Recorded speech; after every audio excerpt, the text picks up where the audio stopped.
Hey, everybody, and welcome to the very first episode of Unique Voices. I'm your host, Iris Goldfeder. Isn't that tune catchy? I'm sorry, I want to sing it now, but I'm not going to. So, welcome and thank you all for joining us. I'm very, very excited about our guests today, Annie Ruggles and Dr. Erin Baker. And how this came about was we were all on a panel, the keynote panel for the VC Europe X conference. And we had 7 people on the panel, which was crazy for an hour. I don't know what I was thinking. But anyway, so, we finished and Ram and I were talking on LinkedIn. And I said, man, an hour just wasn't enough. And he said, yeah, I'm thinking of a series. And I said, a series? Okay, let's do it. So here we are. So Unique Voices is about LGBTQIA plus business owners, our struggles, our obstacles, but also our successes and wins. And here's the thing: it's not just for the LGBTQIA plus community; it's for everybody, and it's also to kind of show people that we are just like everybody else. We have the same struggles, we overcome the same obstacles, we have the same successes, the same wins, right? So that's what this is about. I want to start by saying this is a safe space. Anybody who feels unsafe at any point in time, come listen here. This is a safe space. We are fully inclusive and we really encourage open-mindedness. So that's it. This is our premiere episode. I'm crazy excited. This is, we're on Apple TV and Roku. Hi, Ma. Anyway, so I'm going to introduce our guests and bring them on. We have Annie Ruggles and Dr. Erin Baker.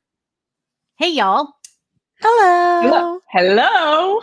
Hello. So what y'all didn't see was the shit show that happened prior to this, but it's all good because it was a lot of fun. So it kind of prepped us for a lot of fun. And I'm going to start Dr. Erin, their pronouns are they, them. I was just saying that and I said her.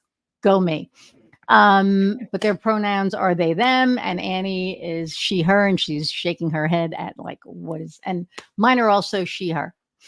So welcome, y'all. And I really, when we were talking about this, I said, let's continue what we started at the conference with 7 people, which was a little crazy. And I think where we left off, I know you're laughing, right? But I think where we left off was really Heather Vickery. We were talking about boundaries.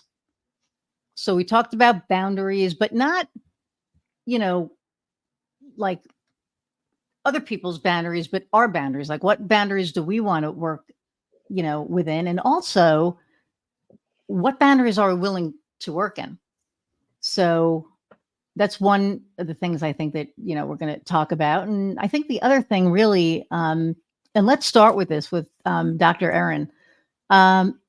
You said recently that you were in a networking group and they just could not grasp they, them. Mm-hmm.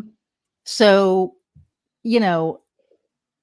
as somebody who identifies as non-binary, it's difficult. And a lot of people don't understand what non-binary is, right? I think a lot of people, I don't think a lot of people understand a lot of the queer names. I don't want to say labels because I really hate that word, but they don't understand the culture. And I think that's why they're afraid of it. And I think that also that it doesn't make sense to them. Well, if you're a woman, you should be a woman. If you're a guy, whatever. And that's not what it's about because, people feel differently in their bodies.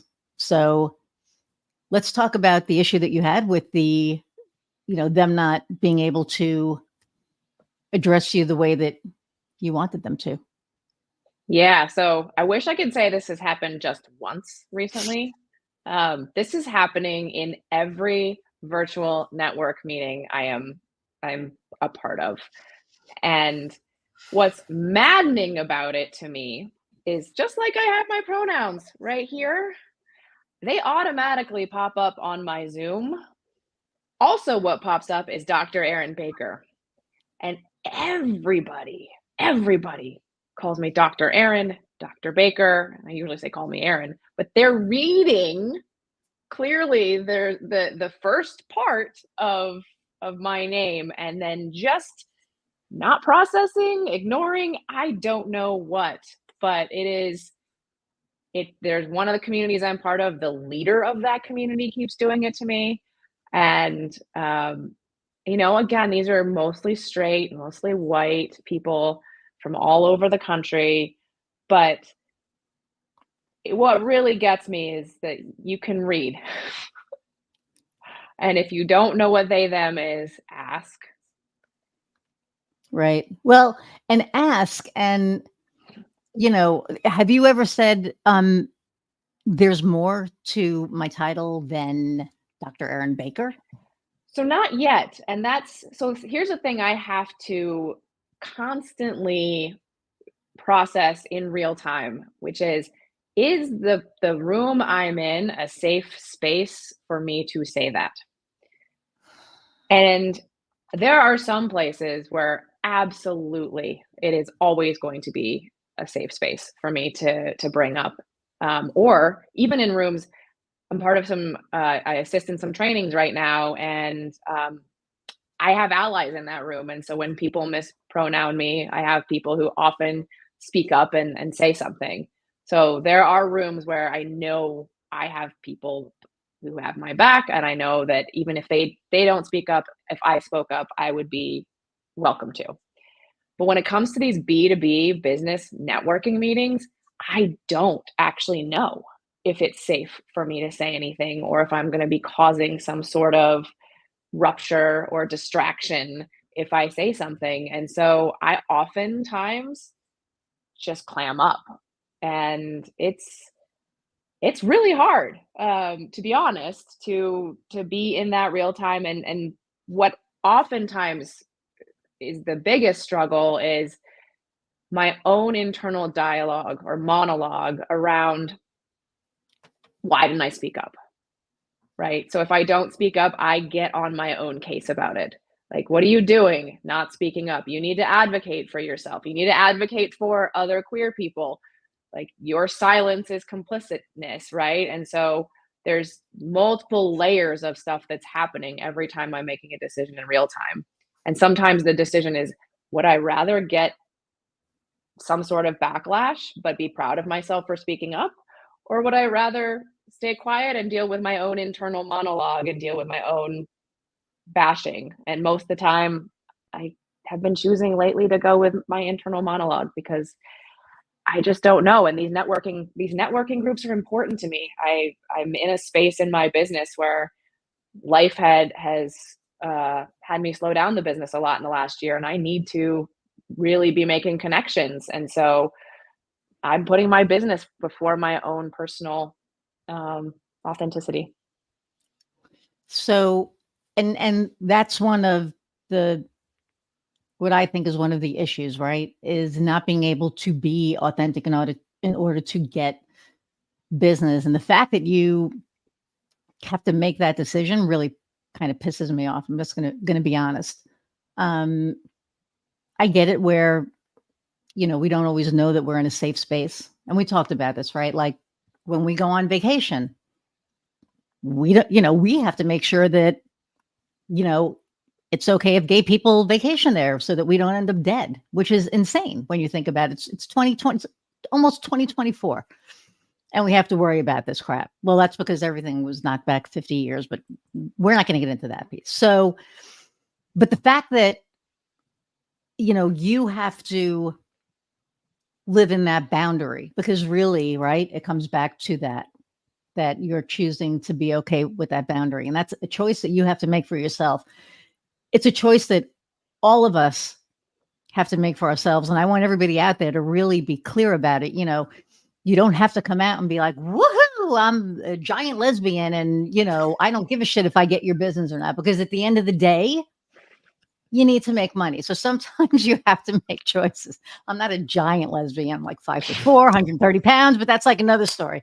And I'm a mini lesbian, but seriously, I mean, we have to make these decisions. I'm very fortunate that, I've had my business for 10 years. The last 2 years, I've really grown it to the point that I only work with people whose values align with mine. And I realize that that's a privilege. I mean, I realize that's a privilege. And it took a lot to get there. It took a lot of working outside of those boundaries that I was comfortable with, right? And so I'm sorry that you have to do that, but I'm glad that you're smart enough to, and I don't want to say smart enough, but that you're aware enough that that's what you have to do right now. But you're not going to have to do it forever. It's a for now thing. I sure hope so. I No. sure do hope so. I mean, I believe it Yeah. is. And then we have Annie Ruggles down there. I just, I'm like, what about love? Okay. I'm like looking at you. And so, this is Unique Voices. This is my show. And anytime Annie and I get together, we sing. I'm not going to do that now, but the whole Ann Wilson thing just kind of pushed that out. But anyway, you are a lesbian married to a man, and I'm sure that confuses the shit out of everybody. They're like, wait a minute, how can you be a lesbian and you're married to a cishet guy? I mean, it confuses the daylights out of me, right? It's like, am I bi? Am I pan? Am I gay? What I am is what people can see and what people can search for and what I'm willing to tell them. Right. And so what are they going to look for? What's their lens? It says more about their lens in my situation, which is very unique. On our last panel, Dr. E over here said something really, really big, which is that they can't pass. When Aaron walks into a room, everyone knows that's either a lesbian or a non-binary person. Let's find out which, right? When I walk into a room, who even knows? Y'all, I don't even know, So it depends on what they look for and what they disclose. So for me, I feel like I'm on the more privileged side of this bed because I get the luxury of making sure I can use my almost queer anonymity to create responsible places and to push places to be more responsible, safe, aware, forward thinking, inclusive, right? I can be more in an ally role than I need to self-advocate for myself. Now, if people it's not misgender me, if they orientation me, I guess, if that's the word, then I'll correct them. If they're like, well, you're straight, I'll be like, no, I'm not. But again, which you actually did to me. So yeah. Well, and I don't have to live in that experience so outwardly every time, right? But when I was listening to Aaron share what they've been up with in all of these things, that to me is a rallying cry for those of us who can pass. Like, let's get out here and stop passing. Let's show people that queer looks like a whole lot of different things and a whole lot of different families. Queer is not just that it looks like, it is. I mean, I walk in. Right. Yes. I walk in, and if I'm, for the most part, so back in the day it was futch, right? It's not femme, it's not butch, it's futch. I'm old. I love that. I love that. I know, right? So I've always been futch. I've never been femme. I mean, I'm old. So when I came out, it was like 80, whatever. And they were like, you have to choose femme or a butch. And I was like, well, shit. So what are my choices? Well, femme, you wear high heels and dresses. I'm butch. There's no way I was wearing high heels and this wasn't going to happen. So I was in this box, right? I was in this butch box, but I wasn't really butch. And then I met my friend Terry, rest in peace, who was very like preppy cool, kind of.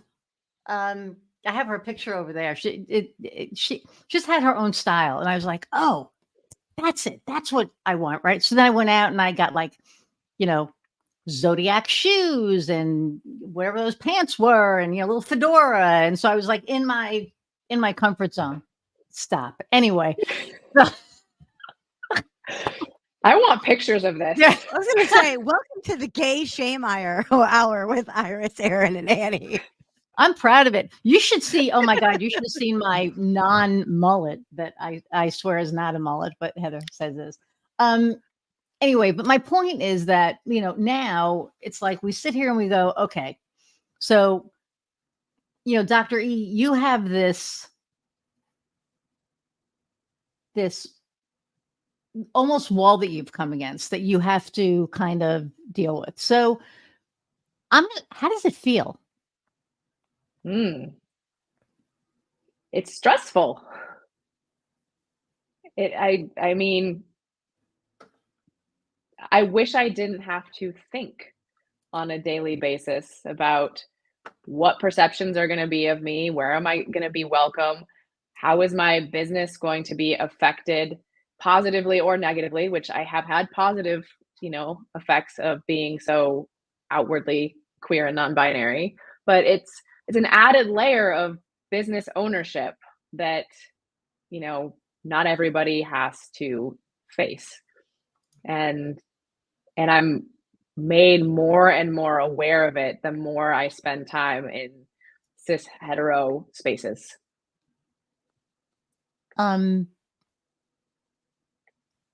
Okay. So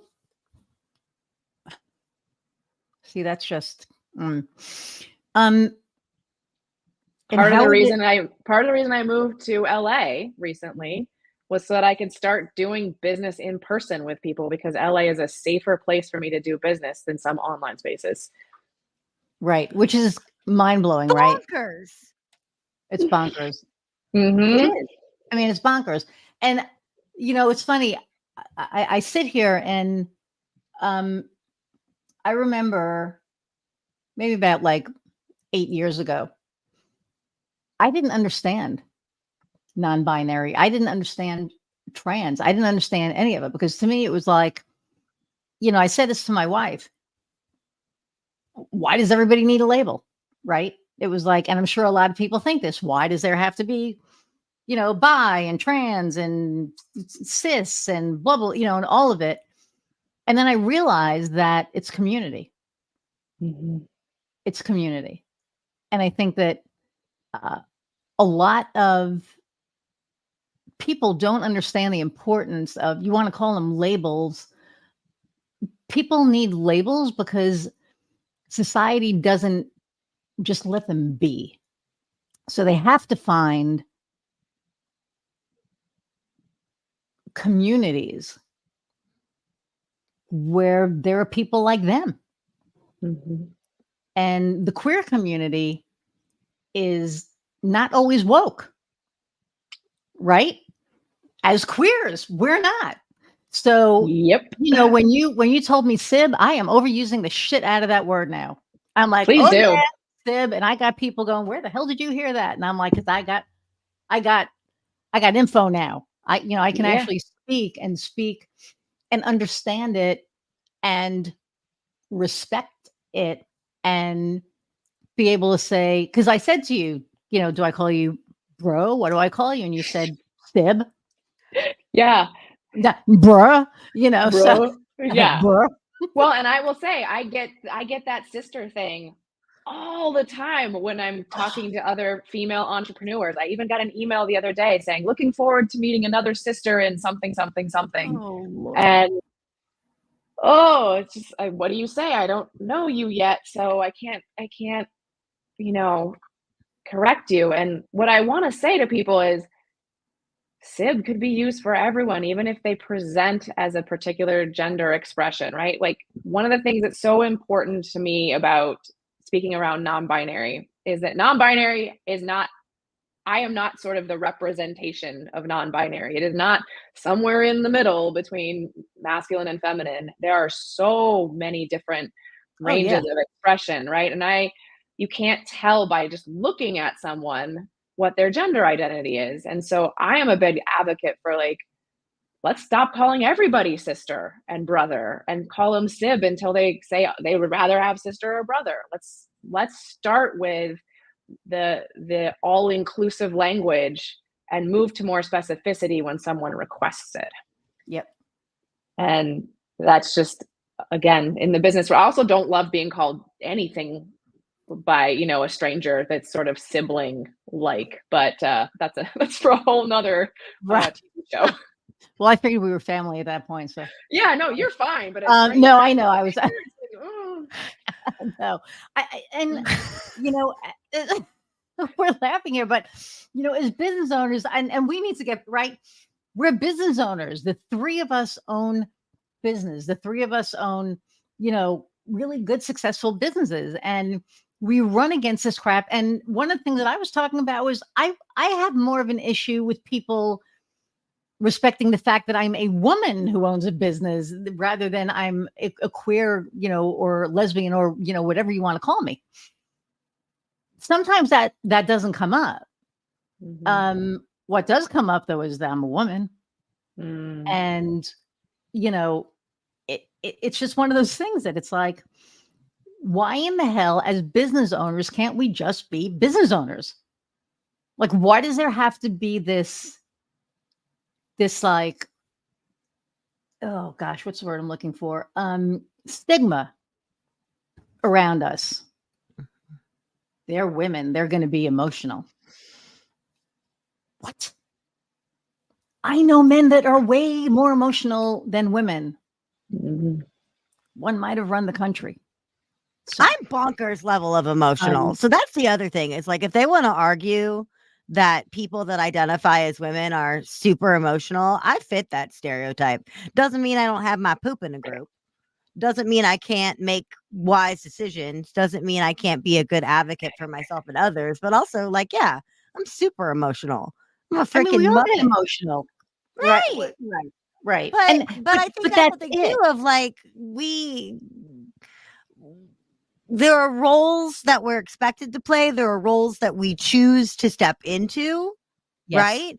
And there are always exceptions to everything. But I love this idea of like, why can't SIB be for everybody? And this is how I explained non-binary to my 80-year-old parents, because they want to be woke. They want to be on the edge. They want to be inclusive, but they're old. And my mom is a grammar nut. So she hears they and assumes plural and has issue with this. Right. And so I was explaining to my mom what I'm sure many, many people out there have heard, which is like, if I say I go to the doctor, and if you don't know what my doctor identifies as, you would say, what did they say?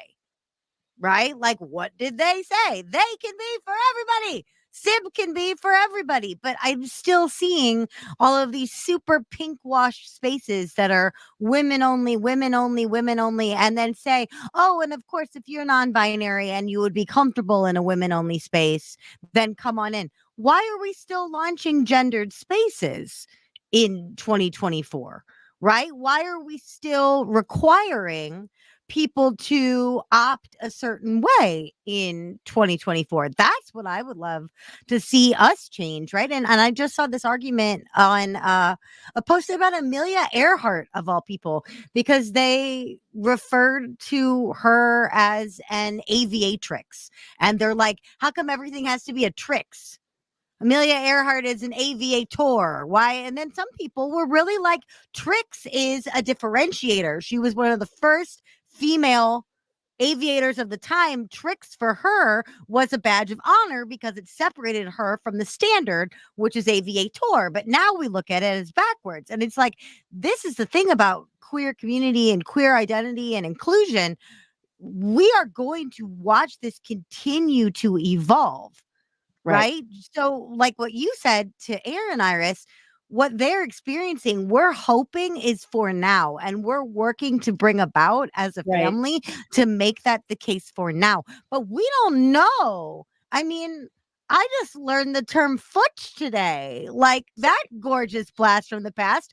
Who knows how terms will evolve in the future. All we can do is show up in a way that feels within our boundary and alignment for us, while doing our best to save a safe as we can make it seat at the table for someone who's like us and someone who's not, because it's gonna keep evolving. Right now we're at like 3-ish genders. In the Right. future, And I there may think be 0, there may be 10. We don't know. we don't know, right? And this is something that's a little, kind of for this, but not. So fish, you're like, what the hell is she talking about? But fish can change sexes. So if there's a fish and they want to have eggs and have more fish, they can change their sex. Now, we can't do that, obviously, right? But my point is that sexuality is fluid. Even in the animal kingdom, yeah, the 2 male penguins, right, that were, together, that everybody was like, oh my God, there's 2 male penguins together. And at the end of the day, this is not about sex.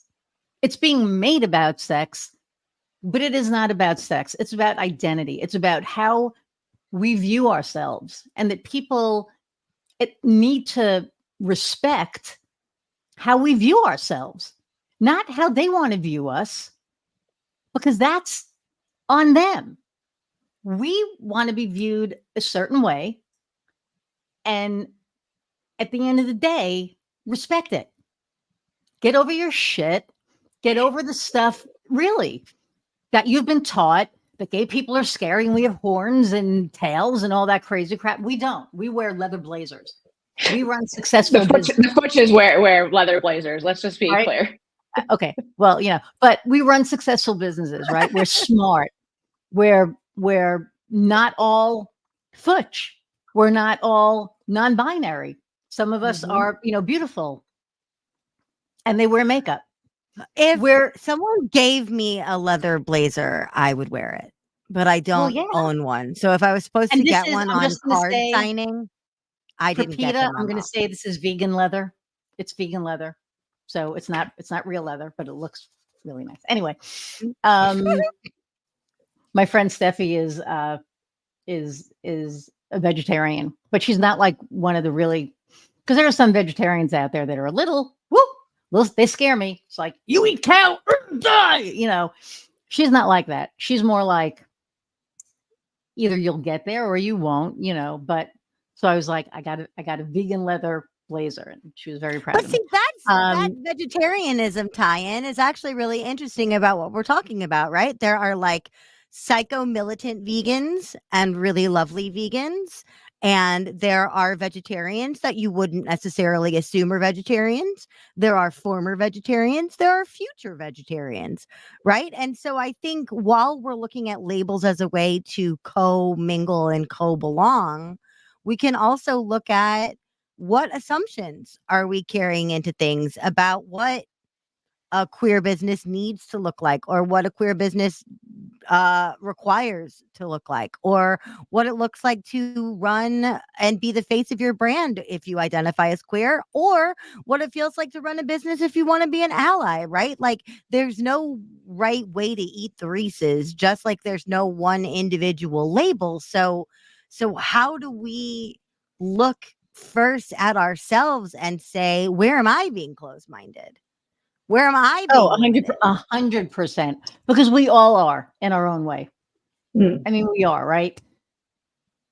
So for business owners out there that are watching us that are queer, they're probably like,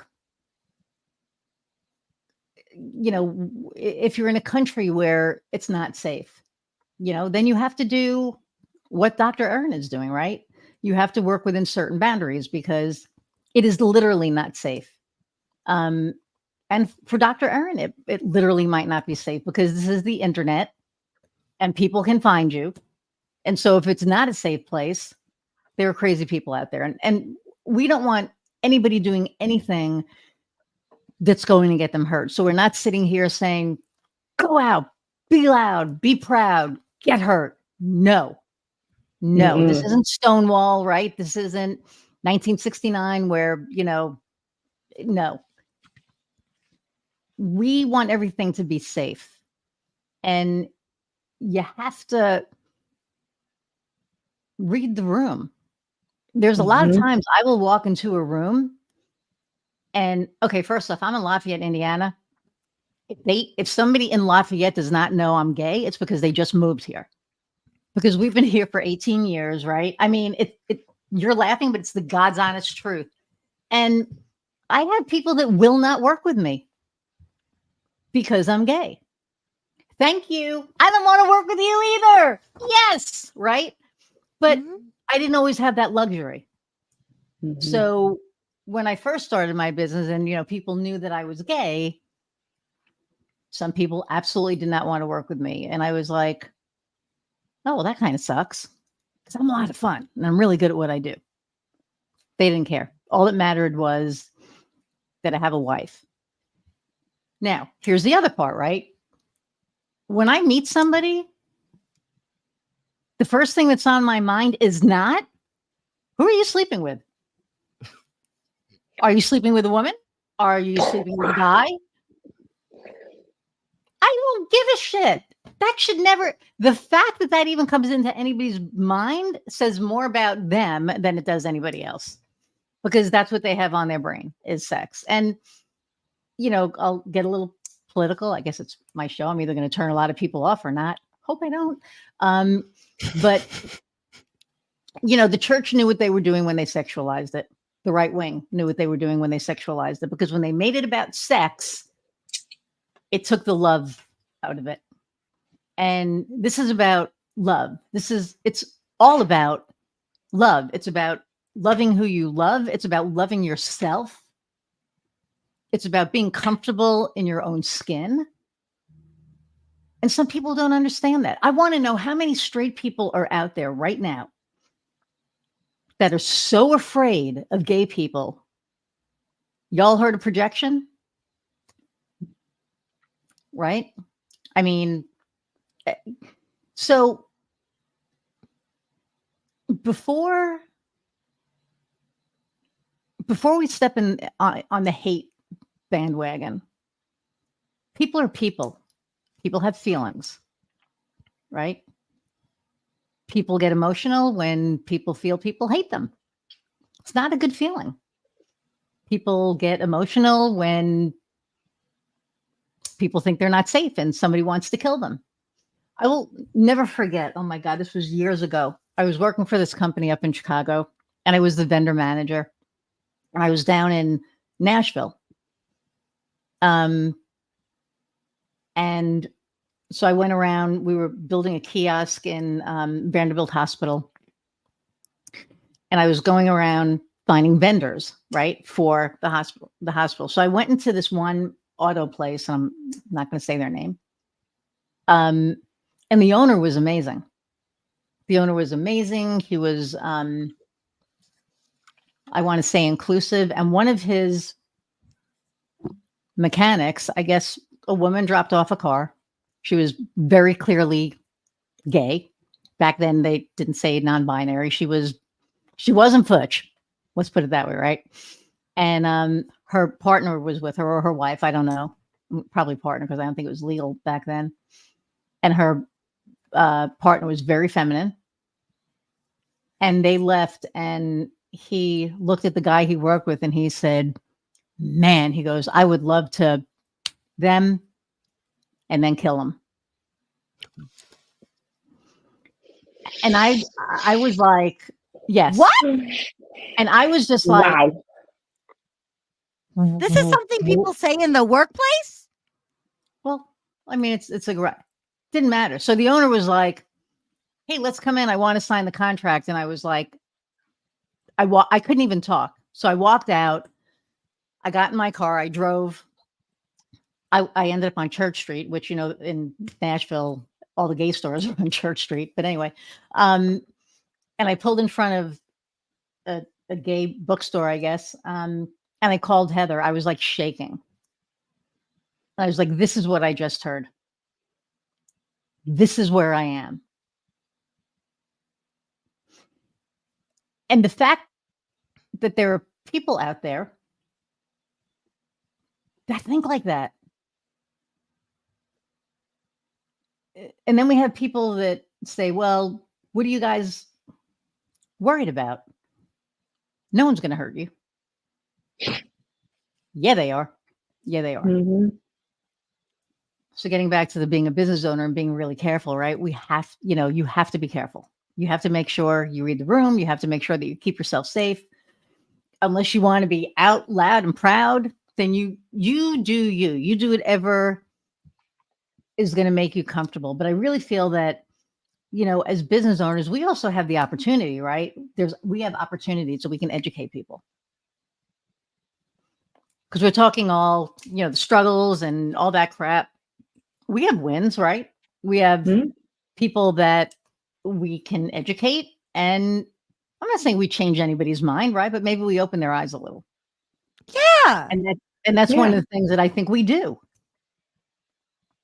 Well, and we hold the bar. We show where the standard is in the one that we want. I mean, not that long ago, 2018 and 19. So within a literal handful of years, I was part of a really positive, healthy collaboration where I was not the only queer collaborator. I wasn't the only queer host. And I pushed the event to include pronouns on name badges and just generally be a pronoun aware event. And as recently as 2018, not being the only queer host, I got overruled. And they said, I don't think we need to focus on that. And what I was asking for, by the way, was like $20 so we could get some buttons. So like many conferences do, we could have buttons that have people's pronouns so that we can help them feel safe and help them belong and help them not get misgendered in real time. And I was asking for $20 and would have taken the workload on myself. And I got overruled. That was only a handful of years ago. And that was a very positive, healthy, semi-queer led situation, right? So we get to keep holding ourselves to the standard. I could have pushed back harder. I could have said, listen, this is make or break for me, because now, luckily, that I'm in more of a position of power. And when people come to collaborate with me, they know more what they're getting into. I have built up enough of a name or enough of a list for myself that if I say pronouns or I walk, that means something. But as early as 5 years ago, it didn't. Right. Yeah. So how can we, knowing we can't control what those horrible people say or think or do? And I really also have changed a lot recently. I learned so much, and I'm so grateful that I learned a lot about this by working to be anti-racist. And I've learned a lot from my friends of color being like, it's not their job to be spokespeople. And it's not their job to be educators. And so if that happens, that happens naturally. We don't want to put that boundary on them. But like, while Erin's out trying to live their life, and while you're trying to live and love your wife in Indiana, and while I'm trying to figure out what the heck the label of the day is for me, right? That's enough. I shouldn't have to hold myself to an educational standard to be a test subject for you. And yet, my own advocacy, I can comfortably, safely, and effectively turn up the dial. I'm lucky. That's a privileged position, right? But because I can pass, I can show up in an advocate role. Because I can pass, I can be somebody's gateway queer. Not everybody gets to have that experience, right? And so I think that's also really interesting too. But even so, like I was talking about how terms and everything will evolve and change. I'm not saying any of this is a fad, but it is an actively evolving process that I can't wait to see what I say 5 years from now. Well, can you believe that 5 years from now I got overvoted on this? I don't even know what that is right now. I can't wait for this more bold, inclusive future. But literally, people with the best intentions shot me down on pronouns, which are now industry specific and mandated at things like Microsoft, right? That we're seeing more in copy. So Aaron's still fighting this battle of getting people to use it about them. And that sucks, but we can all say, hey, look, pronouns are listed for a reason. They're listed to be used. Pronouns are listed for a reason. They're listed to be acknowledged and used. And if we're not, what's the point of listing them if they're just performative nonsense, right? So the positive on all of this is we can't change how terrifying the landscape is, but we can change the narrative, at least in our corners of the world. And we can hold people to a higher standard. And we can do what you did, Iris, and walk when the environment is proven unsafe. Right. And I think that, you bring up a really good point, like with, our own prejudices, right? I grew up in New York and, my mom was a huge racist. And I didn't understand what it meant until one day I understood what it meant. And then I made it my life's mission that anytime I saw any kind of racism, I was going to stand up against it. But there's also, anybody who knows me knows I may get a little overboard sometimes, just saying. And I hear you laughing back there. Hold on, let me laugh more loudly. But it's true, right? And we were recently in West Virginia, and there was, because my wife's job is trying to court her, but that's another story. And there was a Black couple in this sea of white. And I mean like a sea of white. There were like, a Black guy and his wife and their kids. And so of course, I want to let them know that I'm an ally, to the point where my wife is like, okay, you can stop now. Because, I was like, I stand up all the time if I see anything. And I was telling them a couple of stories about, how I really did kind of probably put myself in danger, but I didn't really give a shit because something wrong was going on. And for me, it's all about what's right, what's wrong. Racism, wrong. Homophobia, wrong. Right? It's like live and let live. I had Kofi, who, Aaron, you didn't meet Kofi yet, but Annie has met Kofi. Kofi's my producer for my podcast. And Kofi's Black. And the night that George Floyd got murdered, I called him because I knew he was going to be having a really hard time.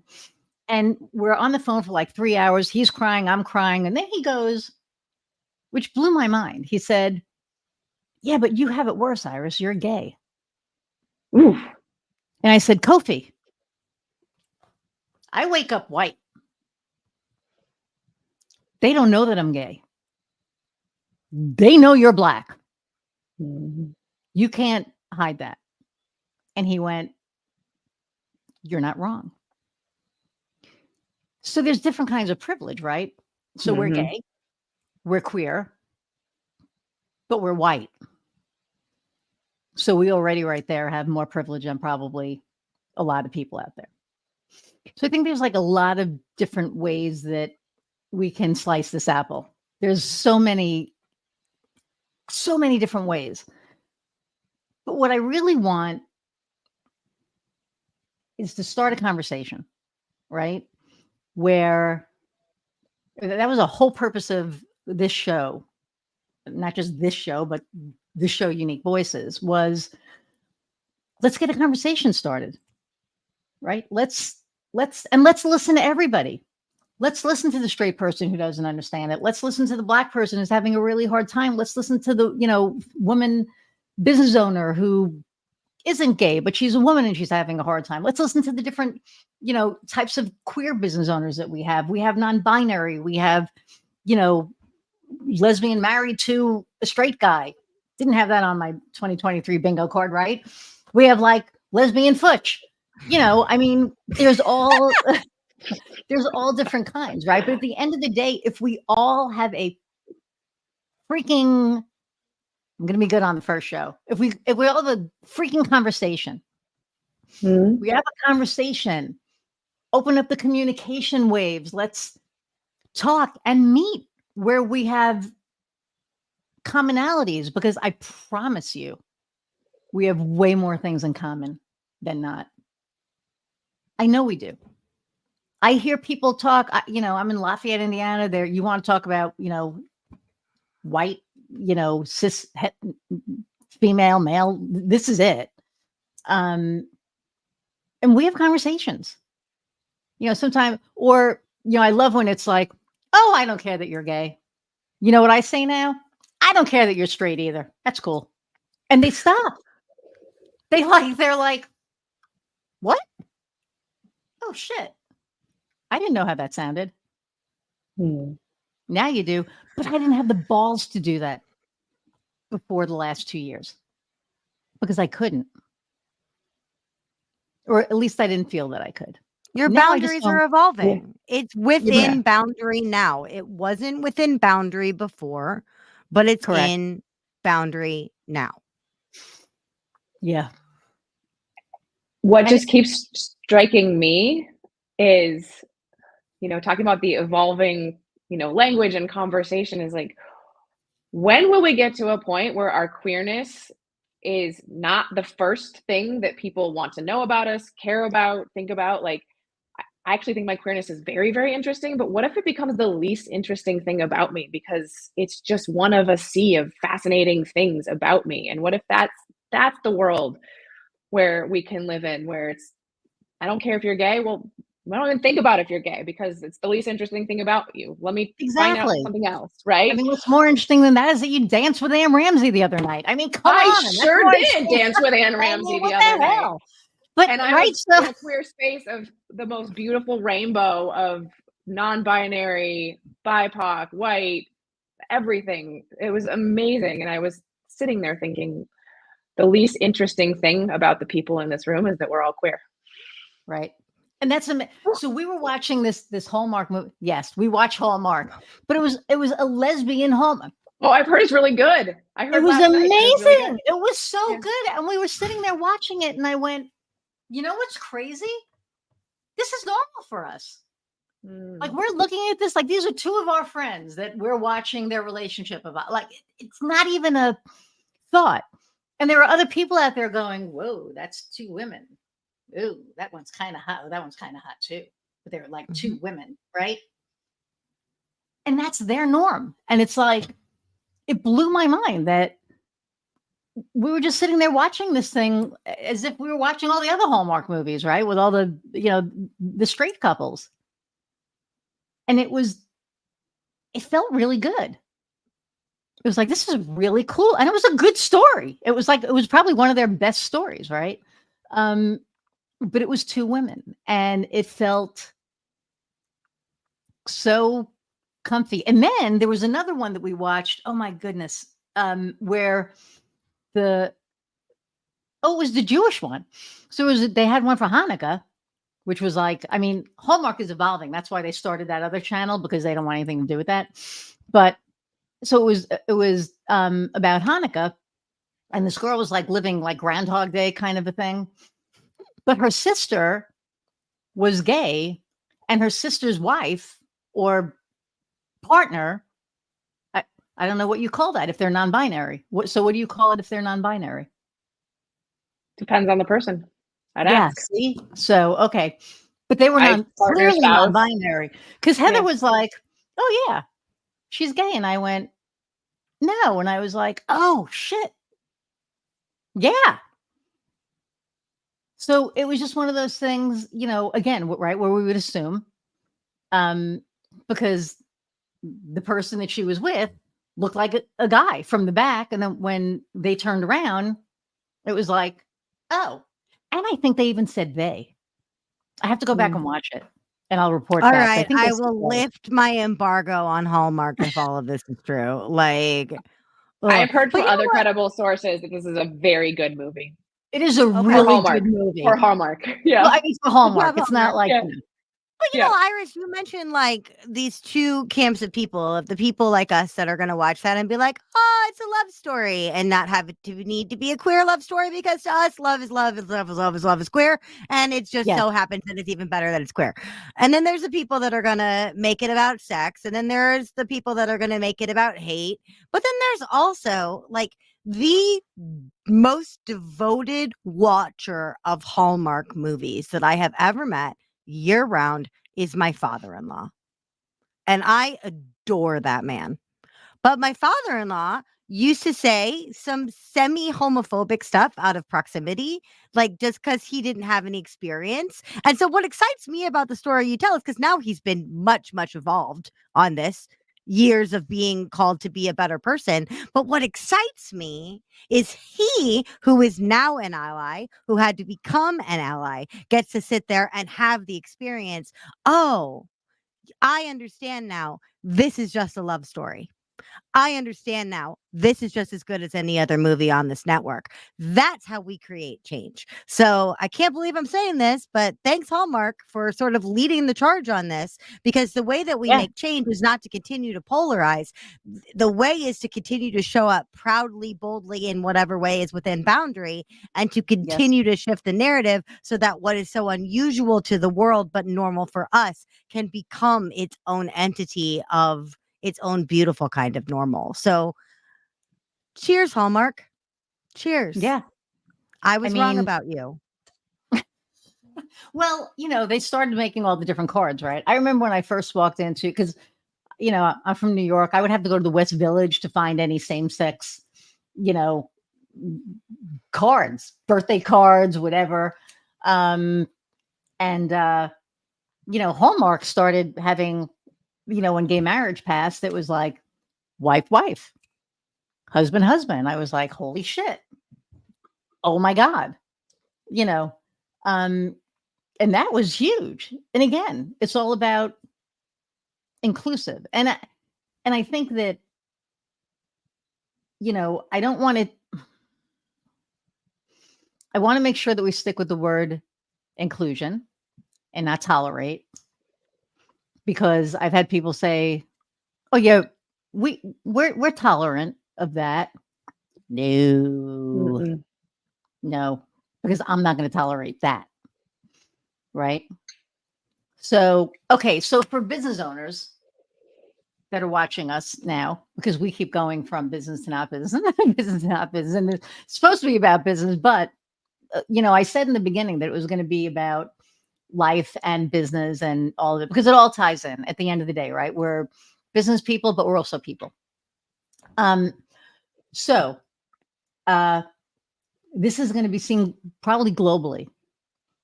And there are people out there, I know it's kind of cool. So there are people out there that aren't at a place of privilege that we are. A lot of them are probably going to be working virtual, I would assume, because I'm sure they can't certainly have an open business wherever they live if they're in an unsafe place. So, Dr. Erin, you said earlier that, you didn't know that where you were was a safe place in the online, in your networking, your online networking group. So what kind of advice would you give to somebody who is out there and maybe they're in an unsafe country, or just an unsafe, situation? Yeah. So I would say, first of all, find those places that you do know are safe. Might take a while. I would say proceed very much with caution until you do have a safe place. Something that I was just thinking about with these online networking groups is one thing I am always looking for on a Zoom call is there anyone else in the room who's put their pronouns? Because that indicates a safe person. And that usually gives me either I can private message them and say, hey, could you advocate for my pronouns if they get misused? Or it just gives me the sense of, okay, there's somebody who's going to have my back if I speak up. So I would say look for clues in different spaces for what signals safety to you. For me, it's pronouns. It could obviously be someone else who has a gender presentation that looks similar to mine, even if they don't identify as non-binary or queer. Just somebody who's not fitting the mold oftentimes feels like a safe person. And I will say to those who do pass out there, make it known. Like Annie was talking about, make it known that you are a safe person, make it known that you are part of the community or part of the family, so to speak, so that those of us who are looking around for what are the clues can have a sense of, oh, this place is a place that I can be. Cool. Thank you for that. Annie. I think we touched on it before when we talked about inclusion. And if we're going to focus on inclusion, let's make sure that we're being truly intersectional in our inclusion, right? Because you can't say you're running the most inclusive feminist space on earth. Right. Because you're excluding people in that label. Now, if you need or want to have something that is only for cis women, then you better have a darn good reason for that in today's day and age. And if you want to have something with the word women in the title and you believe that trans women are women, then you better make sure that that's not just in a footnote somewhere. And also, when you get trans women members, make sure that they don't feel othered and that they can blend in as seamlessly as possible. And also, if you're going to say it's a safe place for them, you have to make sure it's a responsible, safe place for them. Right. And Right. so I just ask, who are we opening the doors to? And if the answer isn't everyone, why not? Now, not to say I'm going to include all these bigoted, horrible people I don't want to work with. I disqualify people for less reasons than that all the time in terms of working with me. But while we're building community and while we're standing on our own feet as experts and while we're putting our face and our voice to our brains, if we're creating division instead of inclusion, why? If we're only talking up when things that are important to queer community matters and we're not representing the Black and brown, if we're only looking at queer inclusion, but that doesn't extend to the differently abled, or socioeconomic issues, right? Like, we have a real position here to change the narrative because we're working hard to carve out beautiful things for ourselves. But just like the logo of this show is the progress flag. That includes everyone. And in I did order that for on the purpose. progress flag to work, we all have to pull together. So if you're creating division, why? Just Right. ask. Why? Right. And, I created that logo because of that, rather than using the E, I used the flag because this is all inclusive, right? And really, and what I want to do, I want to have you all on again, the two of you, and then we can talk about your businesses because that is not, what we got to do this time. But it's okay because I think we had to start. This is the first show, right? And it's going to evolve. It's going to Shameless plug for yes, there we Erin's go. book. Erin's book. Go Okay. read this book. There we go. Now we talked about business stuff. Awesome. There we go. And Annie is my fractional CMO. There you go. And I run Gas Stove Creative, all-in-one marketing solutions for service-based businesses for people who don't want to work with 20 people to get their marketing done. Okay. So I want to thank both of y'all so much. Dr. Erin, thank you so much for, joining us and just really, talking from your heart and talking about your heart and about who you are. I can't wait for our next conversation. Annie, I never feel on my own when you're around, right? Peace. I'm making sure that sticks in her head until tomorrow. And she's going to send me a text like, you. Oh, she thinks it's going to wait till the morning. She's going to get a 2 a.m. voicemail. Y'all just wait. That's okay. I'll probably be up going, oh my God, how did the show go? But anyway, I want to really, thank you for being here. And then everybody out there who has joined us, thank you for listening to us. And I really hope that you gleaned some kind of good information. And if you are not queer, that maybe this helps you become an ally, or at least opens your mind and your heart a little bit, because that's what, this is about.